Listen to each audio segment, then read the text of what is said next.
para Já todos. tenho uma primeira pergunta. Esse símbolo, Calma aí. esse símbolo não é católico? Não, isso aí é cabalístico, alguma coisa assim. Porque é a primeira coisa. Eu divulguei a arte, Leclerc.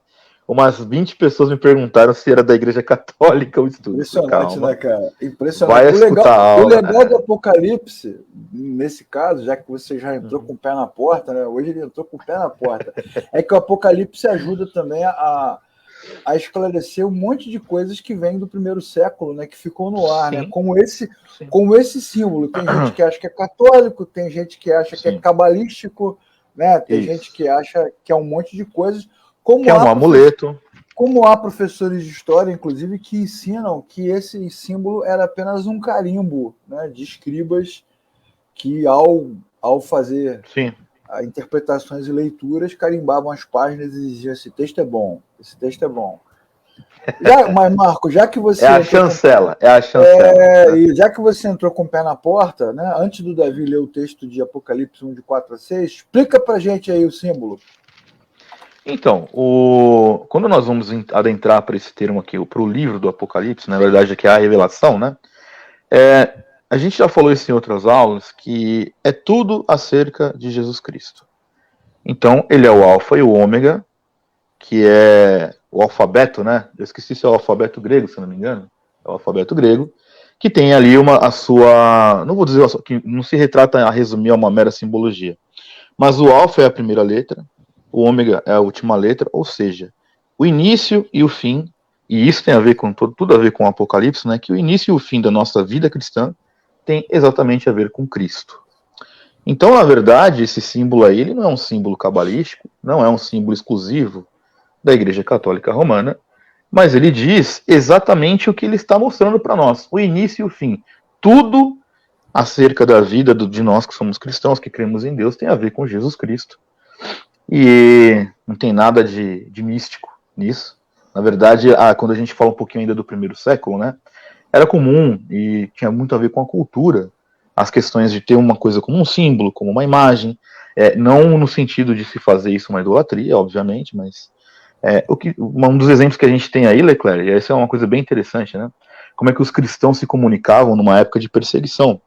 Eles chegavam até um solo assim, que tivesse uma areia, faziam um traço, e aí um traço, né, como se fosse um L, assim por dizer, mas não é aquele L lá, não. E o outro cristão que queria se comunicar com ele completava esse traço formando um peixe. Esse era um código, por exemplo, secreto que eles podiam usar para se identificar, porque eles não podiam falar com o risco de ser ouvidos que eles eram cristãos, né? Então não existe nada de místico nisso, meramente uma questão histórica e que tem bastante importância para dizer aí que Jesus Cristo é o alfa e o ômega, né? E que tem tudo a ver com o livro do Apocalipse, enfim. Exatamente. O mundo antigo, ele é um mundo mais simbólico, né? Repleto de simbologias, de gravuras. Esse símbolo é um dos símbolos mais antigos do cristianismo, usado durante muito tempo. Os grandes historiadores, teólogos que trabalham na história do Novo Testamento, da Igreja Primitiva, contam que Constantino, né, numa batalha, teria tido uma visão do céu, onde ele teria ouvido a voz de Cristo, e Cristo teria dito a ele, né, por esta marca, por este símbolo vencerás. E ele então mandou colocar em todos os escudos e estandartes o símbolo e venceu a batalha. Então você vê como é que os símbolos são carregados, né, de significação. Significados, né? Exatamente. Para quem não sabe, esse X aí, né, e o P são as duas letras iniciais da palavra Cristo. Pô, esqueci de falar sobre o PX, desculpe. Não, tranquilo. É assim mesmo. O X e o P são as duas iniciais da palavra Cristo. Então, é só isso. Cristo é o início, é o fim, é só isso. Sim. Então, obviamente, quem perguntou, né? Mas isso não é um símbolo do catolicismo? Sim, obviamente. É claro, né? O catolicismo, antes de existir protestantismo, todos nós viemos de lá, do catolicismo romano. Então, isso é um símbolo. Eu tenho uma pergunta, Leclerc. Histórico. Se eu for esse símbolo na minha casa, ele vai abrir os caminhos para mim? Vai porque ganhar as batalhas. Por esta marca vencerás. É isso aí. A gente brinca, mas você sabe que tem gente cristão ainda, né? Perdão. Que ainda deixa, por exemplo, o Salmo 91 aberto dentro de casa. Isso, verdade. Que tem esse apego a esse símbolo, como se o símbolo em si mesmo fosse fazer algo mágico numa situação, fosse te proteger de um problema, enfim. E isso, com certeza, não tem nada a ver com o cristianismo, mas, historicamente, e por mais que, como Leclerc disse, né, que historicamente isso veio de um momento do catolicismo, não é correto dizer que isso é uma apropriação ou um uso exclusivo do catolicismo romano, Exatamente. Porque isso faz parte da história do cristianismo, né? Exatamente. E parte da história do cristianismo também não coloca esse tipo de símbolo, né, como um talismã, ou como um amuleto sagrado, ou como uma fonte de fluidos energéticos positivos para dentro da tua casa, né, no teu carro, enfim, isso não existe. Exatamente.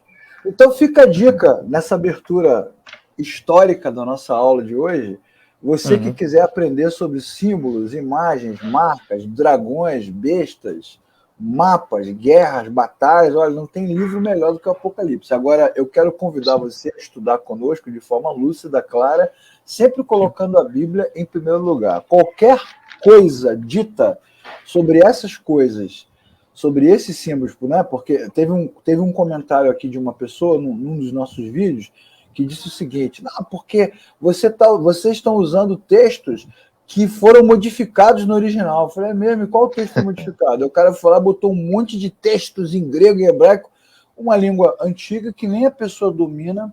Quer dizer, não adianta ficar num mundo de devaneio. O que nós temos é a Bíblia. Nós cremos que a palavra de Deus é absoluta, é inerrante, é inspirada, chegou até nós como chegou. Cremos que chegou como chegou, porque Deus quis que chegasse. E vamos explicando os textos dentro daquilo que é necessário. Então, não é satânico, não é maligno, não é místico, é símbolo cristão, beleza. Se você quiser fazer uma camisa, parece inclusive um símbolo nórdico, né? Isso. Eu tenho um projetinho aí, viu, cara, de fazer uma tatuagem dessa aí. Vamos ver se. Legal, vai ficar legal. Tem que ser bem. Esse é o símbolo da casa. É só pra você inventar um sobrenome, né? Lá do Game of Thrones. Davi, lê pra gente. A casa dos pretos, né? Tem a casa dos verdes, dos brancos. Tem um P, né? Já usa ele aí como exemplo. Vamos ler. Lê pra gente Apocalipse 1, versículo 4 ao versículo 6. João, as 7 igrejas que estão na Ásia, graça e paz seja convosco, da parte daquele que é, e que era, e que há de vir, e dos 7 espíritos que estão diante do seu trono, e da parte de Jesus Cristo, que é a fiel testemunha, o primogênito dentre os mortos e o príncipe dos reis da terra, aquele que nos amou e em seu sangue nos lavou dos nossos pecados, e nos fez reis e sacerdotes para Deus e seu Pai. E a ele a glória, o poder para todo sempre. Amém. Eu quero fazer aqui uma abertura, né, diante desse texto de abertura da carta, citando aqui um autor que a gente cita muitas vezes de forma pejorativa, né, que é o Max Lucado. O Max Lucado é um cara que escreve muita coisa fraca, frágil, né, superficial, aquela coisa bem... Ele escolheu você. Água de salsicha, açucarado. Né?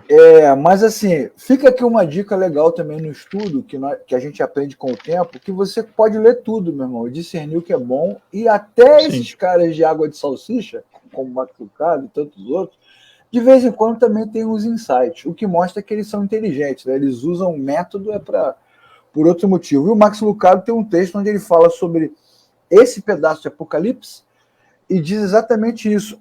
A dificuldade linguística de expressar quem Cristo é, né? O cara vai botando ali um monte de elementos, né? Ele é isso, ele é aquilo outro, Não há palavras na nossa língua, na cultura, seja ela qual for, o que mostra que o evangelho é supracultural e transtemporal, né? Está acima da cultura e atravessa o tempo.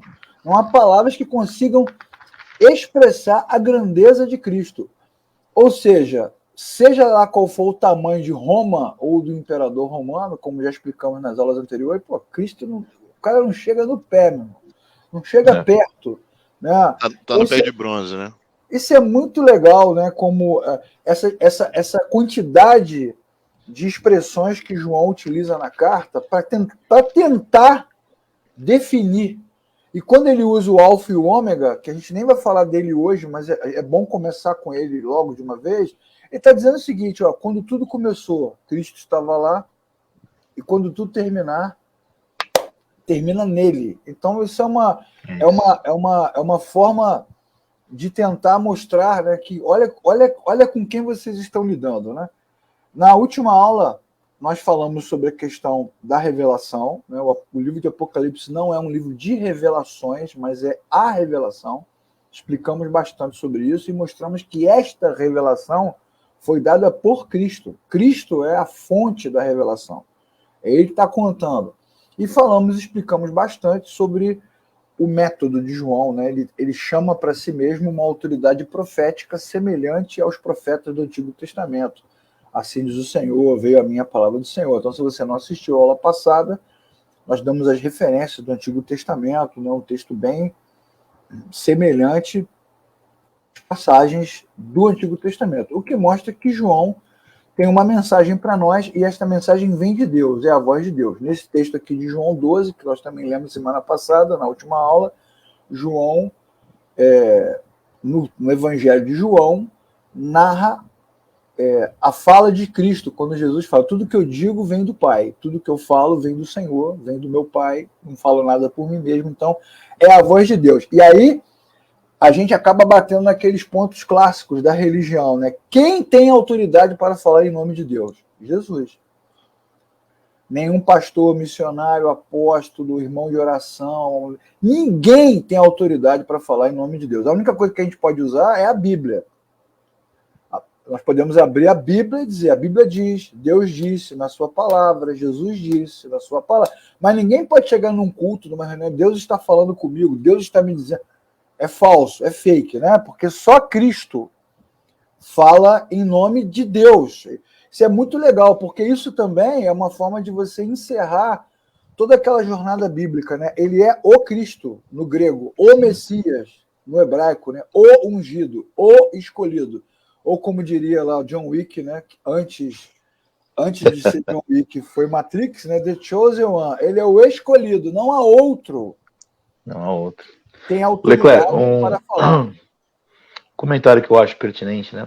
Me lembro quando eu lecionava teologia sistemática no seminário, e nós fazíamos uma aula sobre os atributos de Deus, com base no que o Berkhoff escreve sobre Deus, e há a mesma semelhança textual em relação ao Apocalipse, porque por mais que se pudesse classificar humanamente algum nível de adjetivos para Deus é grande, maravilhoso, é sempre impossível definir Deus, porque não cabe, não adianta que a nossa língua, a nossa expressão, não consegue expor a grandeza do que Deus é, e de forma muito semelhante a gente vê isso nesse texto que você citou. A grande dificuldade de conseguir colocar uma definição em Jesus, tamanha é a expressão de Jesus, porque, né, como sendo Deus, ele é um com o Pai, então obviamente que todos os atributos que a gente possa encontrar em Deus, a gente vai aplicar em Jesus Cristo, e mesmo assim, nós não vamos conseguir vencer textualmente para poder expor o tamanho da magnitude. Isso me dá uma boa reflexão no sentido de quando nós começamos esse texto, olhando para tudo aquilo que a gente já olhou até agora, né, está sendo bem esmiuçado, enfim, versículo pós versículo, mas se no início dessa revelação, né, que esta aqui é a revelação, nós vemos que o autor que estava ali falando aqui, porque ele ouviu do próprio Jesus, e ele começa a dizer, né, olha, este aqui, enfim, ele é tudo isso e muito mais, deveria, pelo menos para nós cristãos, nos dar um pouco mais de alento em relação aos nossos dilemas diários. Exatamente. Às vezes nós colocamos esperanças, né, na política, e principalmente nesse tempo que a gente vive, né, tudo é política, tudo eu que resolvo, tudo eu que faço, e é isso e aquilo, e parece que ficou de lado o tamanho da grandeza de Deus, né, de Jesus, e o reino, que ele já é o Senhor deste reino, e o quanto isso deveria ser relevante para nós. Então, fica meu registro sobre a grandeza de Cristo aqui.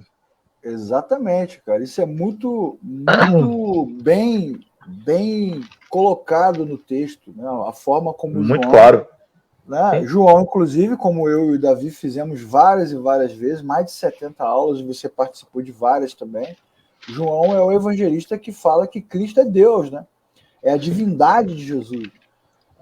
Como é que começa o Evangelho de João, né? No princípio era o verbo estava com Deus, ele era Deus, sem ele nada do que foi feito se fez. Ele já começa o texto dele colocando Cristo numa posição gigantesca e retorna com essa mesma posição, com esta mesma forma de escrever, para enviar à igreja do primeiro século esta mensagem, né? Vocês estão com medo de César? César é que deveria ter medo de nós. Ele é que deveria ter medo, né? Exatamente. Que é o que Jesus diz para Pilatos, né? O meu reino não é deste mundo. Se fosse, se fosse você, teria medo, muito medo. Sim. Isso também traz na carta, né? Na carta de Apocalipse. Vamos falar sobre isso daqui a pouco também, já falamos várias vezes, né? A ideia de brevidade, né? Essa coisa do tempo, o evangelho é transtemporal. Isso é importante também, né? Não está ligado à nossa maneira de contar. Agora, tudo que Deus está fazendo tem o seu tempo determinado e se aproxima cada vez mais. Né? Não importa se demore, como diz aquela música do Prisma, né? Mas ainda que demore, ou mesmo que pareça, eu não me esqueci de ti. É isso. Parece que demora, né? Só os entendedores entenderão. Parece que demora, mas não demora, porque, na verdade, Deus está cumprindo o seu trabalho, e nós lemos na aula passada o texto de Pedro, texto escatológico de Pedro, quando ele fala assim: muitos acham que as promessas de Deus demoram, têm as suas promessas como tardia, entretanto, um dia para Deus são como 1000 anos para Deus são como um dia, colocando Cristo de novo numa outra categoria, como diria o pastor Bruno Henrique, num outro patamar. Né? Cristo está num outro patamar, porque os Césares morrem, né, cara? Isso é muito legal. Até quando nós trouxemos o Paulo Romero aqui no Rio de Janeiro, Paulo Romero, um grande amigo, um amigo querido, ele fala sobre isso na preleção dele. Posso até colocar o link aqui embaixo depois para quem quiser assistir. Ele fala sobre isso. Eu não entendo essas igrejas que ficam domingo após domingo pregando sobre Davi, pregando sobre Sansão, pregando sobre Isaías, pregando sobre Paulo. Todos eles morreram, estão sepultados, e o Cristo vivo não está sepultado, e pouco é citado. Ele fala isso, cara, na pregação, com grande autoridade, né, mostrando como as igrejas são apegadas a seres humanos que passaram. E João está dizendo o seguinte: olha, o Cristo está vivo, mais vivo do que nunca, vocês não têm noção. Então ele traz uma esperança escatológica. Isso é importante, muito são bom. Tópicos da aula passada, para a gente retomar. Agora, entrando no texto que acabamos de ler, Apocalipse tem dupla introdução. A primeira introdução, com relação à questão profética, João trazendo para si uma autoridade profética, falando como um profeta do Antigo Testamento, explicamos muito sobre isso na aula passada. E agora, como é que começa o versículo 4, Davi? João, vírgula, as 7 igrejas que estão na Ásia. Olha, essa abertura dele é igual às aberturas de Paulo, igual à abertura de Pedro. De carta, igual, né? É uma carta. Então, de novo, não é um livro que tem cartas. Aqui tem um pedaço de Apocalipse que tem as cartas. Não, o livro é uma carta. E esses trechos, que depois nós vamos entrar, obviamente, nesses trechos, são mensagens específicas a estas comunidades. Mas o livro inteiro é uma carta. Se é uma carta, obviamente é para ser lido, né? Obviamente. É para ser lido. E compartilhado. Não, e é interessante se você olhar o background de João e de onde ele está recebendo a revelação, fica mais claro que realmente ele não tinha muito recurso para fazer. Era apenas uma carta mesmo, né? Escreve aí, para o punho aí, o que eu vou te dizer. Né? A revelação que João recebe e escreve, eu pelo menos, né, conjecturando aqui, não havia muitos recursos que ele pudesse expressar num livro, de fato, e sim numa carta que ele pudesse enviar. a urgência também, né, Davi? Sim, também. Porque como havia a perseguição, acho que o caminho óbvio e prático para que a mensagem chegasse onde tinha que chegar só podia ser carta mesmo. É o instrumento de comunicação do primeiro século, né? As pessoas andavam para lá e para cá. Inclusive tem uma aula que a gente explica aqui os diferentes tipos de carta, a diferença entre carta e epístola, né? Como elas eram escritas, como elas eram enviadas. Neste caso especificamente, né, o próprio João escrevendo, há cartas que eles escrevem, há cartas que são ditadas, né? Que é outra pessoa que escreve. São diferentes estilos, mas é o que o Davi está falando. Ele não tem coisas do João. O que tem do João, o que João acha da vida, da igreja, das pessoas do mundo, ele escreve nas suas próprias cartas, 1ª, 2ª e 3ª João. Aqui é uma carta de Jesus, o Senhor da igreja, escrevendo a sua igreja. Então, por isso o Apocalipse tem dupla introdução. Mas olha que interessante, antes de João descrever o que Jesus está dizendo, primeiro ele se reveste de autoridade para dizer, eu sou profeta, ok? E agora eu vou dar para vocês uma mensagem que eu recebi diretamente de Deus. Então ele primeiro se qualifica, o que também lembra Paulo, né? Eu, Paulo, apóstolo, muita gente me odeia, mas eu sou apóstolo. Normal, né? Vocês acham que eu não sou apóstolo, mas eu sou apóstolo, o que eu recebi do Senhor, sou mais apóstolo que os outros, falo mais línguas do que todos vocês. Ele tinha uma necessidade. Você vê que é um problema daquele tempo, não é um problema do cara, né? Uma necessidade de se afirmar. Se autoafirmar. E de se qualificar. Tipo assim, vocês estão me desprezando? Foi Cristo. Falou comigo diretamente, subiu ao 3º céu, fui para não sei para onde. Ele vai se posicionando. Por quê? Porque os caras iam desqualificando. Então, João, antes que alguém diga alguma coisa, ele abre o livro e já se impõe, né? Eu recebi do Senhor a revelação e faz essa introdução da carta para dizer que é uma carta profética de fato, nesse sentido. E aí, de novo, o conceito de profecia, como estávamos conversando aqui no início. Profeta não é cigano, não joga búzios, não lê bola. Não é tarólogo. Não é tarólogo. Profeta é mensageiro, né? Então ele não está ali para botar a mão em você e ficar incorporado, igual a gente vê em filme, né? Vira o olho para cima e começa a falar com aquela voz embargada, aquela voz com um monte de vozes assim ao mesmo tempo, para parecer uma coisa mística. Os profetas eram mensageiros. E na Bíblia você tem profeta como João, que recebeu uma mensagem profética, uma. Você tem profeta de nascimento, você tem profeta profissional, o cara era contratado pelo rei, como Natan, como Isaías. Você tem profeta de temporada, como Amós, né? Tem vários tipos de... Mas todos eles eram mensageiros. Deus tinha uma mensagem, chamava o cara, vai lá e entrega a mensagem. E ponto final. Ponto final. É bom a gente retomar, olha, Cléo, que você estava falando no início sobre... por muitas vezes o povo acaba tendo os profetas como alguém diferenciado, sendo que o próprio Jesus foi um enviado de Deus, né? Ou seja, é uma carta materializada, né? Alguém que ao abrir a boca, Jesus, as palavras todas eram de Deus. E quando você olha para os profetas, eles passavam o que Deus estava dizendo naquele determinado momento. Como bem você leu aqui, né?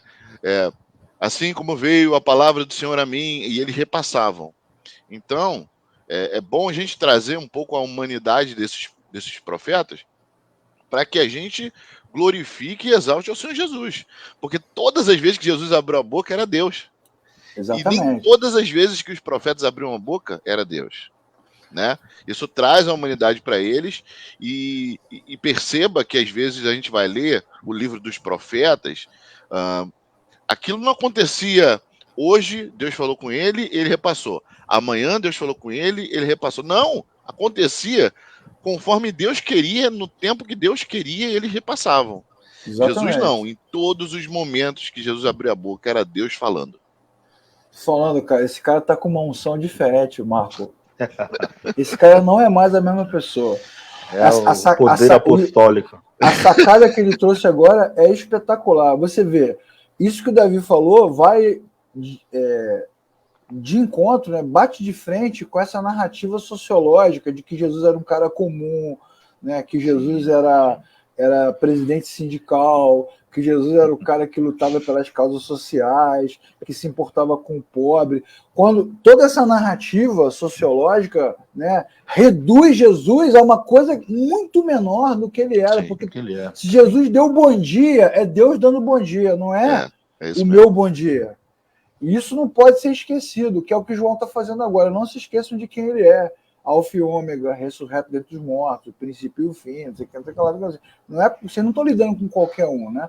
Mas os caras ficam querendo, Jesus é maravilhoso, ele te ama, ele vai te abraçar, ele vai te beijar, ele vai pentear o seu cabelo. Jesus, penteia meu cabelo. Você não vai conseguir, né, Marco? Mesmo que você queira, isso não vai acontecer. Não, no meu caso. O máximo que pode acontecer é passar um filtro solar na minha cara. Pro Marcos, Jesus passa a máquina em mim. Meu cara. É assim então, mesmo. Se você e assim, estiver numa comunidade e você perceber esse discurso de redução... Sai correndo. Uma outra coisa. Ô, Leclerc, só um pequeno complemento em cima do que o Davi falou. E se o Davi mandou muito bem essa questão de como os profetas se conduziam. E um dos pontos também que eu acho que é bem característico dos profetas bíblicos é que, bem diferente dos supostos profetas de hoje, né, eles não buscavam a glória para si. Eles sabiam que eram mensageiros e eles apontavam para o cerne da mensagem e não para si mesmos, né? Não, olha, eu sou um profeta ungido. Nem tinha essa opção. Nem tinha essa opção, né, Marco? Sim. Porque se o cara não fizesse o que tinha que fazer também, né? Bora lá. Exatamente. Ele nem tinha essa opção, né? Agora vamos a uma coisa que a galera gosta, que é numerologia. O povo gosta, né? Do 7. Olha, eu estava lendo aqui a base do estudo. Eu dei tanta risada, Leclerc, porque eu já fui questionado na igreja, tadinho, era um senhorzinho muito simples, né? Ele falando que como ele começou a ler esse negócio de número 7 na Bíblia e tal, ele falou assim que Deus disse a ele, tadinho, né, que ele tinha que jogar sempre alguma sequência com o número 7 no jogo do bicho. Para você ver como as pessoas, né, são simples nesse sentido, mas eles mistificam tudo, né? Acham que o número 7 vai fazer você ganhar na Mega Sena, ganhar no jogo do bicho. Eu vou fazer 7. Tu deu uma boa ideia. Tu deu uma boa candelabros ideia, aqui, que vai dar tudo certo. 7, né? 14, 21, 28. E segue, 35. Isso me lembrou aquela história do cara que sonhou com o número 7. Ele foi no jockey e jogou no 7º paro do cavalo, número 7, jogou 7.000 às 7 horas e 7 minutos. O cavalo chegou em 7º lugar. Essa cabala aí deu certo, hein? Só que não. Deu certo. Bom, o 7 é um número... Na verdade, vamos voltar. Vamos voltar a fita. Como já falamos aqui nas aulas anteriores, né? No passado, nas antigas civilizações, sem internet, sem tecnologia, né? Sem globalização digital, as letras e números tinham muito significado. Até falamos já várias vezes sobre isso, né? Inclusive, olha os números romanos, por exemplo, são letras.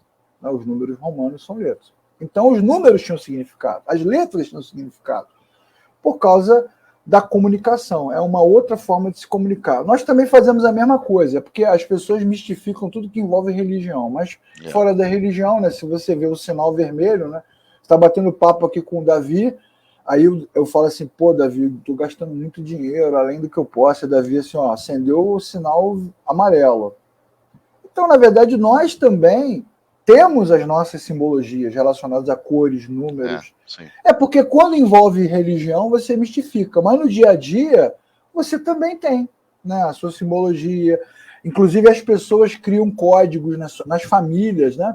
Os bilhetinhos, post-it, todo mundo tem código, símbolos, né? O cara faz uma tatuagem aqui que tem um significado que só ele sabe. Já falamos sobre isso muitas e muitas vezes. Então, os números tinham simbologia. Não quer dizer que tinha uma coisa mística por trás deles. Só significa que eles... Olha aí. É por isso que Deus não abençoa a nossa live, por causa disso aí. Eu tenho um amigo que tatuou uma frase em élfico. Eu falei, cara, mas como é que você sabe o que está escrito aí? Ele falou, eu estudei élfico, né? Eu falei, tá bom. Então tá. Só ele sabe o que é. Então tá. Mas em cima que você está falando, Leclerc, desculpa te interromper. Não, eu tava até vendo um sketchzinho do cara falando isso, né? Sobre a gente usar referências que já existem. Porque se eu falar agora assim, imagina uma cor aí, uma cor que não exista. Você não vai conseguir. Porque a gente tem a referência auditiva, visual, né? O que foi nos passado. Então, assim, é natural que a gente hoje, né, no nosso cristianismo, a gente usa muito menos símbolos, né? Mas naquele primeiro momento, onde muitos eram analfabetos, dependiam de referências simbólicas que o cara batia o olho e já sabia, né? Era mais usado realmente. E também, só uma pequena associação aí, Leclerc, desculpe cortar, é assim, falando disso, um exemplo muito básico que a gente vê hoje, né? Se a gente vai no trânsito, a gente já tem um entendimento que o vermelho é para estar parado, o amarelo vai estar perto do vermelho, um alerta, e o verde que você pode ir. Existem linhas de produção de fábricas que, em seus processos, eles usam da mesma lógica. Então, se eu sei que está ali no ambiente ali, a luz vermelha, eu preciso parar aquilo ali, não posso seguir em frente com aquela esteira, por exemplo, né? Está verde, a esteira pode seguir em frente. Quando dá um amarelo, é sinal que daqui a pouco aquela esteira vai parar. Aí tem que fazer troca de peças. Isso é uma coisa extremamente comum, né? Exatamente. Um dos métodos mais revolucionários de produção, que agora foi resgatado pela metodologia ágil, né, Davi? É o Kanban, né, cara? Do nosso tio Toyota lá, o Kanban, que é você sinalizar com cartões. Eu aproveito, inclusive, para dizer que você que está assistindo que o sinal amarelo é para você parar, tá, cara? Beleza? O vermelho não pode passar mais. Agora o amarelo já é para você ir parando, é para você acelerar. Sim, aqui no Rio de Janeiro, amarelo, o cara acelera. Não, eu ia comentar um pouco disso. Eu sei que no trânsito, né, tem gente que vê vermelho e age como se fosse verde, eu sei disso. Mas as nossas inferências são lógicas. Não para, ainda fica o cara no banco de trás assim, não para, vai. Só tem um problema aí, Leclerc, de você parar no amarelo, é que você tem que ver se tem alguém vindo atrás. Porque na maioria das vezes, aqui no Rio de Janeiro, você vai causar um acidente, porque o de trás tá pensando igualzinho a você. Tipo, acelera, vai. Aí você para, ele bate na tua traseira. O que o trânsito do Rio ensina é a gente freando devagarzinho, né? Você vai dando uns sinais assim, igual... O cara de trás vai segurando, buzinando com ódio, né? Mas aqui é o reino da buzina. Voltando aqui ao ensino do Apocalipse, do 7. Né? Que também tem buzina, vai ter buzina soando, trombeta e tal, mas num outro momento. Nas antigas civilizações, o 7 era muito comum, no sentido, trazendo o sentido de plenitude, como está aí um comentário sobre os pitagóricos, né? Os egípcios trabalhavam a ideia.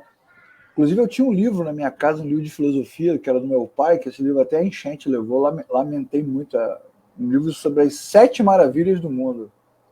Né? Os 7 que depois foram até revistas, né? As 7 novas, Colosso de Rhodes, né? A Muralha da China, as Pirâmides do Egito. E fala de quê? Da plenitude. Então, isso é um conceito antigo. Então, não adianta você pegar a Bíblia e ler aqui o versículo número 4, que o Davi leu, né? A vocês, graça e paz da parte daquele que era, que há de vir, dos 7 espíritos que estão diante do seu trono. Aí o cara começa a pregar. O primeiro espírito é o espírito de coragem. O segundo espírito, que os caras adoram fazer isso, né? Exato, cara. E, se você jogar no Google, viu, Leclerc? Se você jogar no Google, tipo assim, sei lá, esboço de pregação dos 7 espíritos, você vai encontrar exatamente o que você está falando. Exatamente. Primeiro espírito significa isso, segundo espírito significa aquilo. Né? Só que era referência, né? A Bíblia que de onde está escrito isso. As 7 tranças de Sansão. Cara, é por aí. É isso. Então, na verdade, quando ele fala dos 7 Espíritos de Deus, é a plenitude de Deus. Né? Deus, Jesus é... Né? Eu sei que é feio falar Jesus né? Mas Jesus é a plenitude, que nada mais é do que a confirmação do texto de Colossenses 2,9. Né? Em Cristo habita corporalmente a plenitude da divindade. É isso, então ele está falando da plenitude, que para nós, do século XXI, é uma linguagem diferente, mas para eles ali no primeiro século é uma linguagem comum. O cara está lendo ali, está entendendo. Né? Deus plenamente. Né? Não tem nada de diferente nessa explicação. Da mesma forma, as 7 igrejas da província da Ásia. Por que 7 igrejas? Por que não 18 igrejas? Por que não 5? Por que não uma? Porque a mensagem que tem destino, que tem destinatário, perpassa o destino. Pega as igrejas da Ásia, mas serve para todas as igrejas. Né? Então, isso é bem interessante, que João está dizendo o seguinte, essa mensagem aqui tem público, ok? Mas ela é tão relevante, ela é tão verdadeira, ela é tão poderosa, e ela é tão, assim... atemporal. Atemporal, que ela serve para todos, em todos os lugares. E o livro isso é uma falácia, hein, Leclerc? A galera tem desculpe te interromper, sempre te interrompo, mas é assim, muita gente diz que o Apocalipse ele não serve para hoje com essa argumentação. Não, é para estas 7 igrejas aqui apenas. Reduz ali, né, a coisa, né? Reduz. Não, e essa linguagem ela está permanente no livro, é só a gente continuar lendo, né? Os 7 espíritos que estão diante do seu trono. Aquele que tem os 7 Espíritos de Deus. Diante dele estavam acesas 7 lâmpadas de fogo, né? Ou numa linguagem, numa tradução mais antiga, 7 tochas. Né? É para dizer o quê?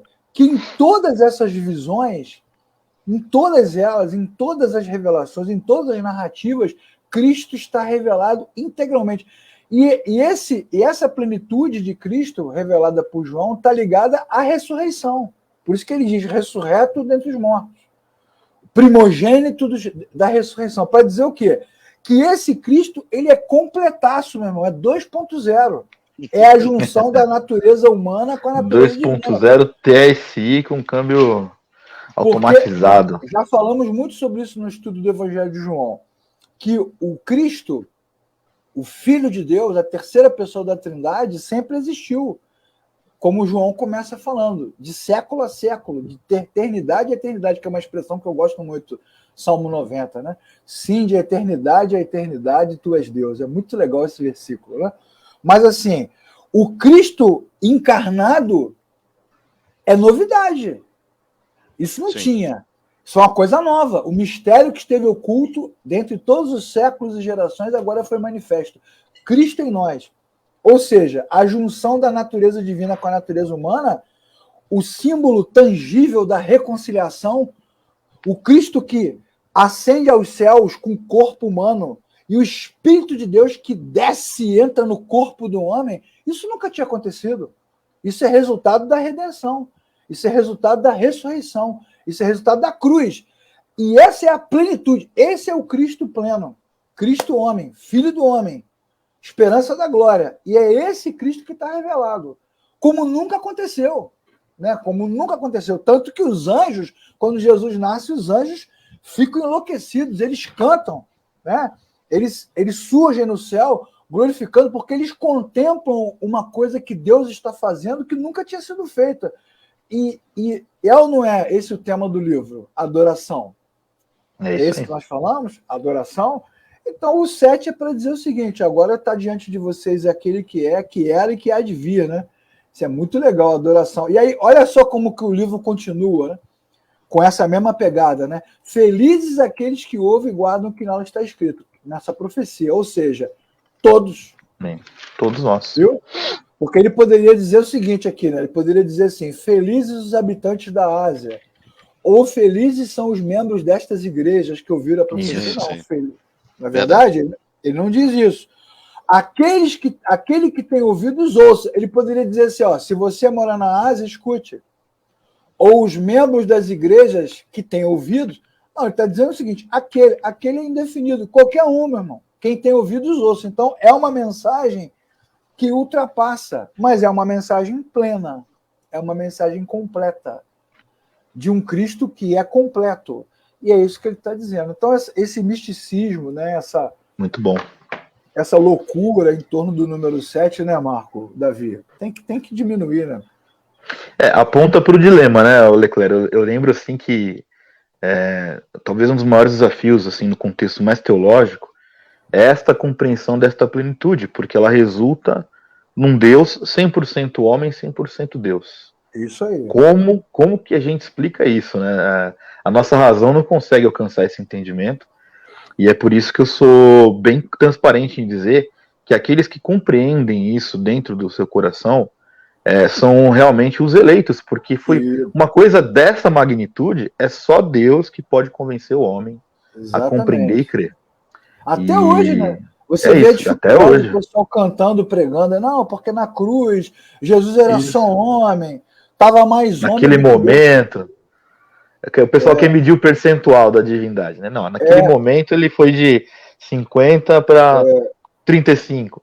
É maior, né? É maior do que a nossa capacidade humana de perceber. Tanto é verdade que as epístolas de Paulo, por exemplo, todas elas terminam com doxologia, né? Então, assim, ele tá narrando ali, tá falando, né? Não sei o quê, de repente ele para e glorifica, né? Judas também, né? Judas está falando, daqui a pouco ele para, é o único que é digno de receber agora. Eles mudam o discurso porque eles não aguentam a revelação. Eles não suportam, né?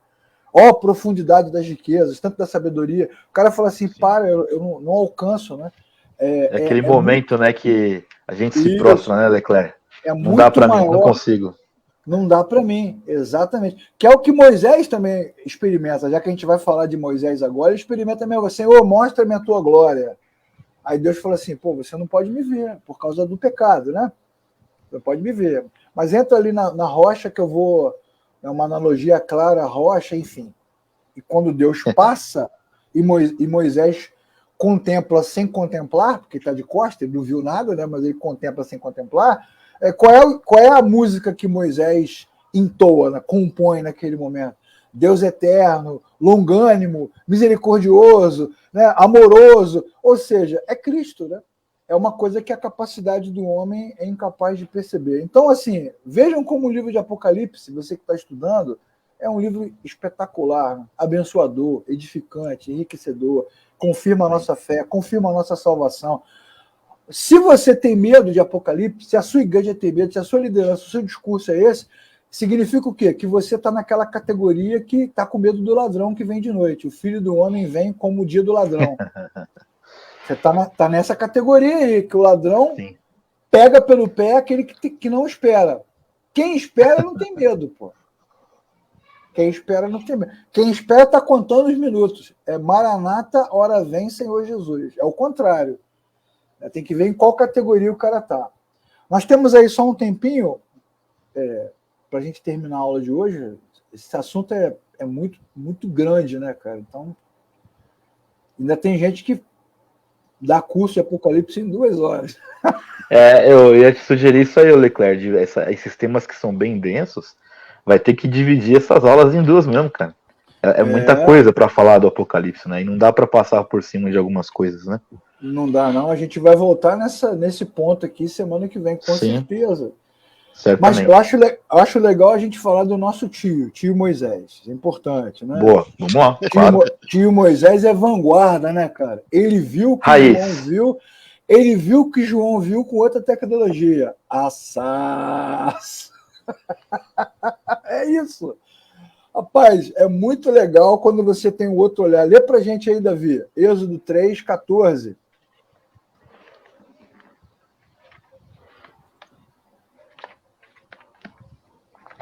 Êxodo 3, 14. E disse Deus a Moisés: Eu sou o que sou. Disse mais: Assim dirás aos filhos de Israel: Eu sou, me enviou a vós. Eu lembrei agora do Guilherme Briggs dublando o Príncipe do Egito. Eu vi uma reportagem atual dele falando que ele dublava essa parte que ele fazia a voz de Deus de olho fechado. E muitas vezes ele chorou por conta da força do texto, da força do texto, né? Isso. Não, mas, cara, imagina também o cara, coitado, ele virar e falar assim: olha, eu sou. É pesado, cara. Pesadíssimo, né? É isso. Que ninguém tem autoridade para dizer isso, né? Assim, eu sou o que sou. Meu Deus do céu. Cara, Puxado, Moisés puxado. teve a mesma visão de João numa outra pegada. Porque, na verdade, assim, a saída de Israel do Egito é um Apocalipse 1.0. Tanto que nós vamos falar sobre isso muitas vezes, né? A palavra arrebatamento nasce desta cena. Eu vou arrancar o meu povo do Egito com baço forte, vou raptar, né? Vou arrebatar, vou tirar com a minha mão. É desse conceito. É a forma como Deus faz. E é um Apocalipse 1.0.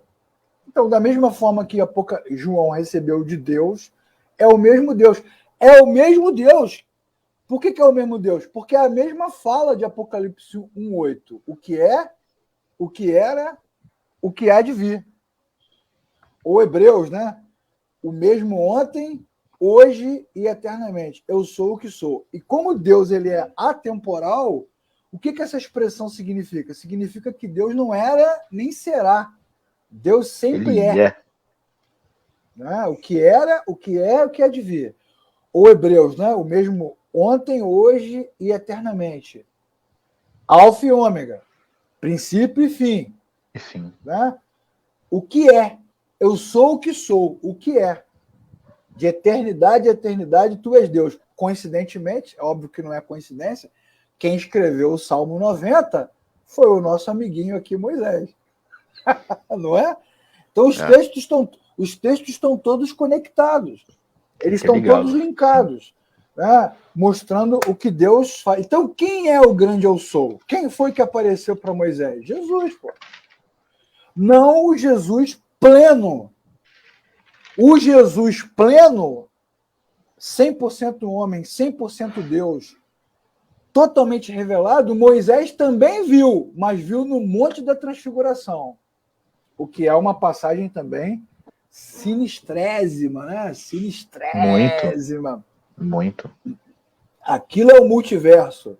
Aquilo é o nexo, como diria, né, Davi? É ou não é, Davi? É, pô. Tinha ali o mesmo ontem, hoje e eternamente. O que é, o que era, o que é de vir. Tá Moisés, tá Elias, tá Jesus. Passado, presente e futuro. Estão os discípulos. Todo mundo ali. Na verdade, aquele encontro nexo ali, aquele encontro atemporal, multiversal, mostra que para Deus é uma coisa só, sempre é. Não há barreira, né? Sim. Sempre é. Isso é muito legal. Ele é o grande eu sou. Então,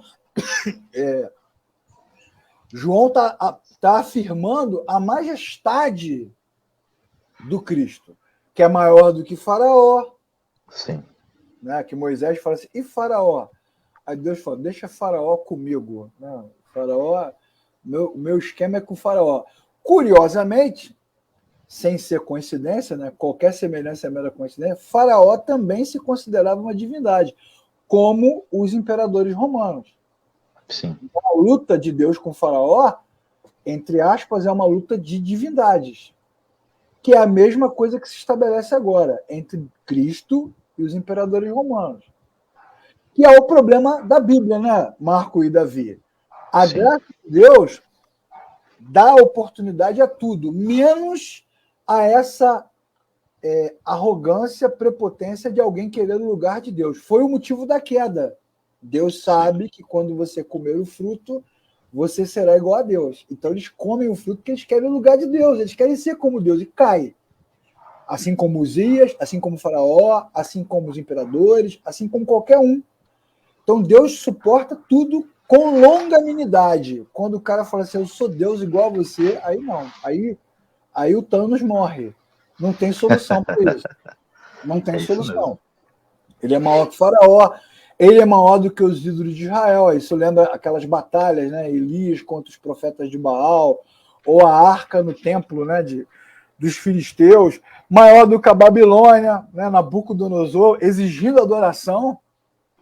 Uma cena icônica, né? Nabucodonosor querendo. Bizarro, né? Tinha hora, né? Marcava a hora, nessa hora que todo mundo se curva. Exato. Maior, olha como as passagens são todas escatológicas, né? e mostra que a queda tem o mesmo efeito através dos séculos, né? O homem querendo ser Deus, a queda separando o homem de Deus e Deus fazendo o movimento. Então, como você falou, essa declaração de Deus para Moisés é muito forte, né? É grave, né? É eterna, ela se propaga. E Jesus fala sobre isso em Mateus 28, quando ele aparece para os discípulos ressurretos, ele diz: todo poder me foi dado no céu e na terra. O que é confirmado por Paulo em Filipenses capítulo 2. Né? Por isso Deus o exaltou soberanamente e lhe deu um nome que está acima de todo nome. Então Jesus é o grande eu sou. É como se todas essas passagens fizessem parte de um texto só. E aí, cara, para a gente fechar a aula de hoje, que eu acho que é o que dá para a gente fazer, né? Num primeiro momento, João abre Apocalipse se posicionando como profeta. Num segundo momento, ele está dizendo o seguinte: de quem? Ele é profeta de quem? De Maomé? Da dona Nadir? Sim, vai sim. Você vai sim. Ele é profeta de Cristo, que é o grande eu sou, que é atemporal, que vive eternamente, que manda pra caramba, que aí ele dá as categorias, nós vamos falar sobre isso na aula que vem, né? Como é que ele fala aqui? Testemunha fiel, primogênito entre os mortos, soberano dos reis da terra. Cara, ele dá um monte de categoria para dizer quem é que o envia como profeta, para deixar isso muito claro, né? Numa comparação clara com a experiência de Moisés na sarça. E como é que ele faz? Ele faz o seguinte, e diz o seguinte: a eles, quando ele abre aqui, a vocês, graça e paz daquele que é, ou seja, esse que é isso tudo, saúda a igreja com graça e paz. Olha só que legal, cara. Esse que é isso tudo, saúda a igreja com graça e paz. Ou seja, tem duas mensagens embutidas aí para a gente terminar a aula. Primeiro, ele está querendo dizer o quê? Que esse Deus ele é eterno, poderoso, majestoso, glorioso. Ele não é um imperador que vira estátua. Ele não é um símbolo. Né? Ele não é uma gravura. Ele não é uma imagem. Ele não é uma ideia, que é isso que a teologia liberal faz. Né? Nós cremos na fé dos discípulos. Né? Não é um ídolo qualquer, né? No sentido mais reducionista possível. Né? Não é um busto a ser adorado. É muito mais do que isso. Exatamente. Graça e paz da parte daquele que é. Aí ele dá todas as prerrogativas daquele que é para dizer o seguinte: ele não é um qualquer. Ele não é uma memória, ele não é uma imagem. Uma ideia. Né? Uma ideia, né? Uma lembrança, uma tradição. Né? Um estilo de vida. Um estilo de vida, uma experiência subjetiva, igual o anjo que mexia a água lá em João, né? Que ninguém nunca viu. Ninguém nunca viu. Todo mundo esperava uma coisa que nunca viu. João, inclusive, termina o evangelho dizendo, né? O que vimos, o que tocamos, o que presenciamos, o que testemunhamos, disso falamos. Ele não está falando de uma coisa que ele ouviu dizer. Né? Então, graça e paz é a saudação disso tudo, daquele que não é um símbolo, e principalmente, né, que é mais importante ainda, é possível ter graça e paz onde vocês estão.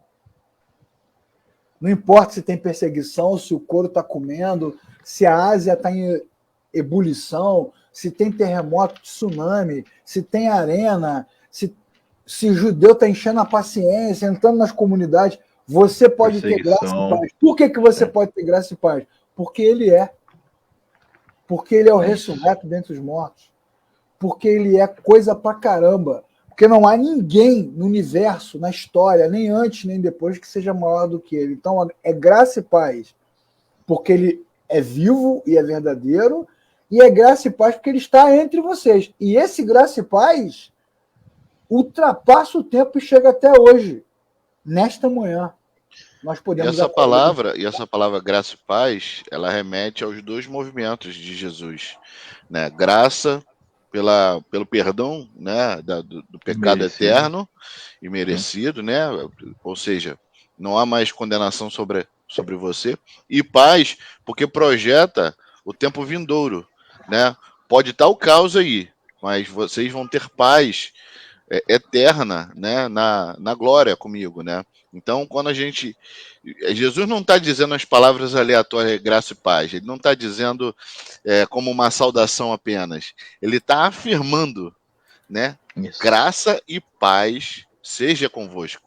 Né? Ou seja, a promessa da paz eterna e a graça que já era evidente, né? E é paz com Deus, né, Muito cara? bom. Isso. Temos paz com Deus. É isso. Que essa é a verdadeira paz, né, Leclerc? Isso. A paz não é a ausência de... Como muito bem disse a banda Resgate, né? A paz não é um estado de espírito se por dentro é uma grande e interminável guerra. Exatamente. Exatamente. É paz com Deus, né? E que Deus é esse? Que Deus é esse, né? É o que é, o que era, o que há de vir, né? Testemunha fiel, primogênito dentre os mortos, soberano dos reis da terra, aquele que vem com as nuvens, que todo olho verá, e a terra, os que não foram reconciliados lamentarão, todos lamentarão, os que creram celebrarão. É esse que proclama, que é o que Davi está falando, é uma proclamação, né? É uma declaração de paz, não é uma saudação coloquial, né? Uma coisa quase que literária, né? Ah, bom dia, não é isso não, cara, é uma proclamação e é dele que vem. Graça e paz da parte daquele. Então João está dizendo o seguinte, que vocês que estão aqui na Ásia, esse mapinha mostra bem como é que era a distribuição das igrejas locais, num lugar de profunda ebulição, né, de profunda sedução. Isso também é legal, porque nós vamos falar muito sobre isso, né? Apocalipse também trabalha muito essa questão da sedução, da tentação, do mundo. Quem acha que o mundo de hoje é pior, né? Eu ia falar mais pior. Quem acha que o mundo de hoje é pior... Mas melhor de bom. Não é pior, né? Era tão sedutor, né? Quanto, né? Tão tentador quanto, exatamente, tão maligno quanto. E mesmo assim, você consegue. Por quê? Porque quem te salvou, quem te redimiu, quem te perdoou, é o Alfa e o Ômega. Então, antes que a Ásia existisse, ele já existia. Quando tudo acabar, quando tudo virar escombro, ele estará de pé. Isso é muito bacana, né? Maravilhoso.